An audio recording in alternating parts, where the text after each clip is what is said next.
It's time to clock in with your brand new hyper-fixation. And welcome to the world of TARO YOKO. This has been a project in the works for a very long time for me personally because I am an avid fan. I know the ins and outs, the ups and downs, the backwards and sideways of the universe. And people have asked me so many questions. And I have played all the games, and I've been saying that I've been going to make an in-depth playthrough series with background information, interjections on readings from the books, information from TARO, information from these other books from other authors that have interviews from TARO, the beginnings of Drakengard 3 to Drakengard 1, skipping over 2, and I will tell you why, NieR Gestalt and NieR Replicant and NieR Automata, and I may even get into a little bit of reincarnation if I still have the energy by the time I get to that point, because it's going to be a long series, and I know you're all ready to hyperfixate on the world that is TARO YOKO. If you have heard of NieR Automata, maybe through the anime or the game, that's not it. It's not it, I promise you. And even if you did, many people didn't know that there are 26 endings to that particular game. 5 true endings, but 26 endings nonetheless. How do you get all 26? Why are there so many endings? Do all the games have that many endings? What's the point? How did we get to androids? Where did the beginnings come from? What is the story? How did the universe get built? How many years has the universe been around? I'm going to answer all your questions. And we're going to use a lot of books. This is going to be a reference book that I use quite a bit in the beginning section. So when I'm going through Drakengard 1, 2, and Replicant Gestalt. It has a little bit on NieR, but I will be mostly using a different grimoire for Replicant and Gestalt, as well as some different books when it comes to Automata, all in general. I will also be going through some off-game or deleted scene recordings from the actual voice actors. And then at the very end, as I just got back myself from the NieR Orchestra, I will even go into what new information was just released by TARO himself showing up. He wrote a new section that follows the events of Automata, and I will get into that. But we're going to start from the very beginning because you need to know, and I need to teach you, and I'm here. It's time. We're getting in. This is going to be a long ride, so buckle up, guys. The universe starts with Drakengard 3. Drakengard 1 was made before 3, but 3 technically takes place before 1. Drakengard 1 was one of the first games that TARO was a producer on, and Square Enix greenlighted it. It was a classic. How shall I state it? It was during the time where they were doing kind of generic hack and slash games, and he originally created a dragon flight simulator taking place in a medieval fantasy type universe. It does have flight simulating in Drakengard 1. I will tell you why we're not going to play that while I'm playing the game of 3, possibly towards the end, because I want to do it in kind of chronological order. But Drakengard was an opportunity to push the boundaries of RPGs, action games, flight simulations by mixing the codes of all these genres. Drakengard 3 expanded upon that type of gameplay, but it increased it in a better sense. Actually, you know what? In chronological order, we're going to tell you this now. So why are we not playing Drakengard 1? I know it comes after 3. I'm going to say that 1,000 times. But the reason we're not playing it is because of this. It is poorly made. Let's just put that out there. But from the reading, in light of technical challenges, YOKO planned to make Drakengard fit on 2 discs, but the production of Square Enix refused. Obviously lacking human and technical resources, Cavia could not deliver a properly finished product. The jump mechanism, since it could not be debugged in the time, does not appear in the final version. The camera, tight and difficult to handle in the Japanese version, was reworked a little bit in the American and European versions, together with the removal of further flagrant bugs, but it was still not enough. Unsurprisingly, the release in the West in 2004, Drakengard was criticized by press and critics for its mechanical and technical shortcomings. The graphics engine hiccuped as soon as the screen was even remotely overloaded, the display distance was fair at best, and the grounds environments were most of the time dramatically empty and dull. The modeling of enemy infantry units and their animations were hardly credible. The beat-em-up action in particular, even for the time, drastically lacked originality and variety. The movements of Kame, the hero, were limited to a handful of takes, often similar and extremely repetitive in addition to being very slow. It had a very slow action and divine to its general failure. While the game storyline is fantastic, this was made in a very early time where he was trying to reach new grounds with his style of game and create a very interesting and quirky and unique universe, and the mechanics just weren't quite there. So if you do go back and play it, there are people who have played it on YouTube. I am not going to bother. I have also watched the YouTube videos on it myself. It's clunky, it's hard to watch, it's difficult, but the storyline is fantastic. This comes into play in all of the games. The style of game is not exactly linear. It requires 3 different types of combat, typically airborne missions, ground missions, and a hybrid of both. So that could be flying on aircraft or dragons or anything of the like. It switches back and forth, and pretty much all of the games have a combination of different styles of mechanics, and in the early on games, it just wasn't smooth and difficult to use. Even as we're going through Drakengard 3, I will mention that it is a bit complex at times where it is not smooth, and as much as it is so much more refined than 1, it is still a bit clunky. So it's not an incredibly replayable game, and that's why it's not really widely accessible, and it didn't get really upgraded to PS4, 5, or anything and beyond. This is a PlayStation 3 exclusive. I don't think it's ever getting remastered unless the popularity increases, which would be absolutely fantastic. But as for right now, that is not something that I know is going to happen.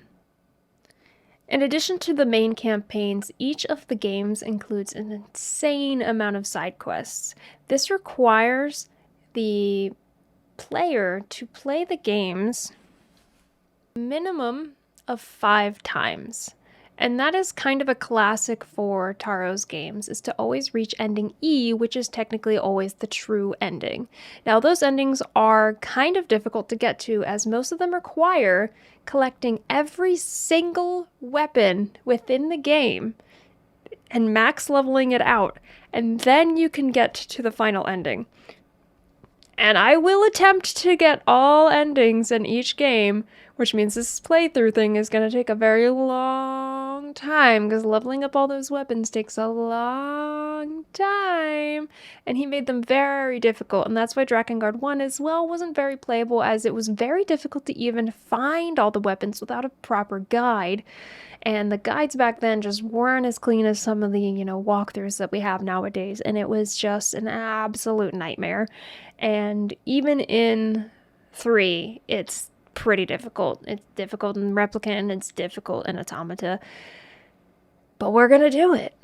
I told you, I promised you I would do a thorough NieR universe playthrough, and we're going for it. Just as eccentric, the ending E of Drakengard 1 has the player falling into a modern Tokyo as a joke, according to YOKO. However, that was actually a strategic placement on his point to begin the next stages of his universe. So falling into modern day leads into where Replicant and Automata would start to fall into place, as they take place in a much later time than the medieval worlds of Drakengard 1 and 2. Dragoon is also the name of it, if you ever hear that as well. It's the same thing. These games are not... They These games were groundbreaking in the sense that they did not follow family-friendly, happy, the hero takes all themes. He touches on some very dark, very delicate, very in-depth themes and universes, and it wasn't always widely received, and it was at a time where maybe dark themes weren't the go-to gameplay. Yoko's mind, it was the perfect opportunity to reflect upon the tendency that video game heroes had towards killing without shame, without the slightest trace of moral distress. Surely Yoko thought the characters participating in such atrocities must actually go mad and should not deserve a happy ending. Madness, thus, became the motive of the first Drakengard, whose characters suffered more or less from insanity in one form or another. Incest, pedophilia, cannibalism, bloodlust, and the overstatement was intentional and exaggerated, but not totally meaningless. All of these themes, dark, sexual themes, do continue through Drakengard 3 as well. So that is a fair warning for the first two games as we get into the information behind the truth that is Automata. Drakengard depicts the pitiable madness of those who have been brainwashed, that the player acting this out needs an accompaniment that makes him experience those negative feelings. Drakengard's music worked as a hallucinogenic, inducing nightmare that will not end. TARO has always been very adamant about using score and soundtrack in his games to elicit a feeling, elicit emotion. So that's why there is an orchestra of why their music is so good, the score is so detailed, why it makes you believe the characters, or hurt for the characters, or cry for the characters. Every bit and detail is well thought out, and this will carry on into some information I will tell you way later down the road. Why am I going to not be talking about Drakengard 2? Drakengard 2 was the second installment after Drakengard, obviously. TARO was not actually involved on that project. He did not want to be involved, and he had no part in it. That project pulled some of the themes from one, but kind of fell off the rail. It brought in the characters, but it didn't follow those dark, those deep themes, and it was just kind of essentially a sequel, but it wasn't part of the mastermind process that was the universe to be. So 2 does not count as part of the universe because TARO wasn't involved on it, and it has no connection whatsoever to the universe. In truth, Drakengard 2 is located in a different time branch, disconnected from the storylines of Drakengard, but follows in substance the events following Ending A, which Ending A isn't the true ending. And the substance of following it is just simply that it brought in a lot of the characters and they get to meet each other and they cross paths with each other, but it's not actually related to the universe itself.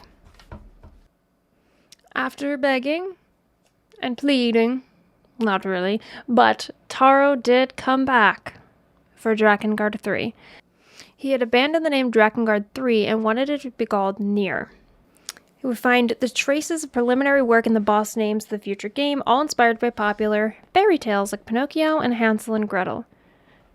NieR evolved into a spin-off off of the first Drakengard that would later even be considered as its sequel since it developed on the ending E.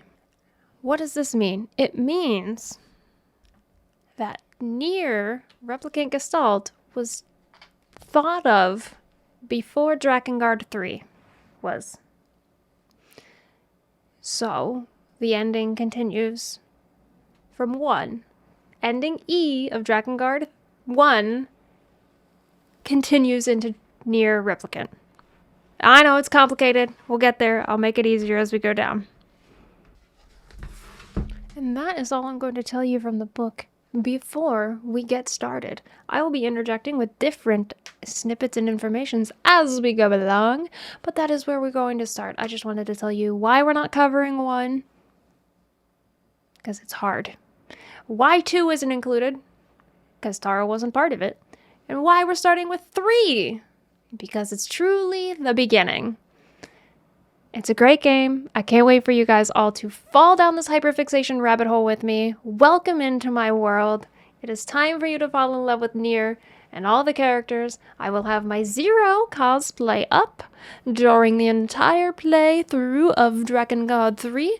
I will then switch it for Replicant. I will switch it for Automata. I will also be wearing all sorts of merchandise I have made, including things I have bought and projects and arts and things, and it's going to be a wild ride. I hope you're ready to get ready for me because it's going to be a lot of information.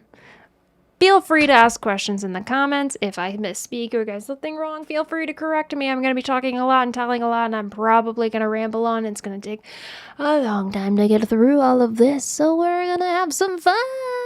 I hope. But this is the intro. I hope you're ready. I'll see you in the strange works of TARO YOKO from Drakengard to NieR. I'm clocking out. I'll see you in the next video.